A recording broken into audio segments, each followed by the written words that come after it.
Hello traders Nifty आ bank Nifty रे 6 मार्च को trade करने कौन कौन लेवल्स हो पारे चलतु आम से विषय एनालिसिस करिया।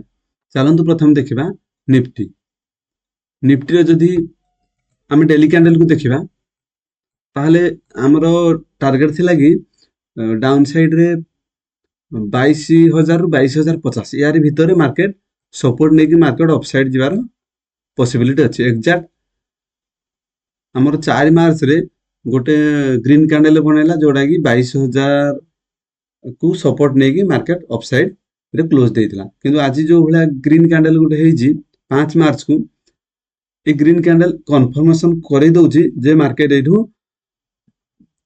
पुल बैक किमा रिवर्स रो चांस अछि। चलन देखा 15 मिनट 5 मिनट टाइम फ्रेम रे हम भाई कौन कौन लेवल्स हे पर जदि 5 मिनट टाइम फ्रेम रे देखिबा मार्केट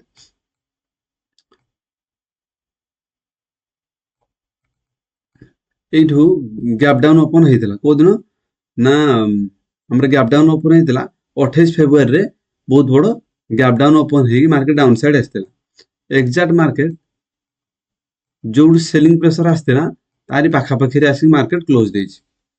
एठे गोटे ट्रायंगल पैटर्न भी हेइछि एठू सपोर्ट नै कि एठे एग्जैक्ट ए जगह रु सेलिंग प्रेशर थिला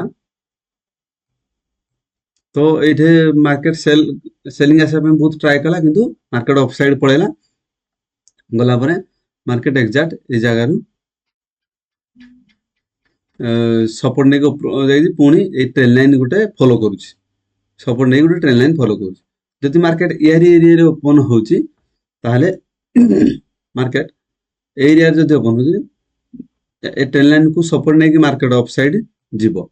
जदि ए ट्रेंड लाइन ए जो ट्रायंगल पैटर्न है ट्रायंगल पैटर्न भितर मार्केट घुरी बोलिबो हमर अपसाइड रे फर्स्ट टारगेट रहइबो 22,400 आ सेकंड टारगेट रहइबो 22,500 ए दीटा अपसाइड रे टारगेट देखा जाउछ। आ जदि मार्केट डाउन साइड रे ए ट्रेंड लाइन को ब्रेक डाउन दउजी ब्रेक डाउन दबो केते बेले ना ए जो हमर 22,400 ए जो हॉरिजॉन्टल लाइन ड्रॉ करते ताकू टच करी कि ब्रेक डाउन जदि डाउन साइड रे दउजी ताहले हम पई बेटर हो डाउन साइड गले हम पई बेटर हो। चलन देखबा बैंक निफ्टी रो डेली कैंडल को जदि देखा जिवो ताहले बैंक निफ्टी रे मध्ये जो रेड कैंडल हेतला केबे ना 3 मार्च को से रेड कैंडल को ए दीटा ग्रीन कैंडल ऑलरेडी कवर करी साइलेंट तो एठू क्लियर कट जे मार्केट एठू अपसाइड जीवार चांस बहुत अच्छी नहले तो कम से कम पुल बैक दबो।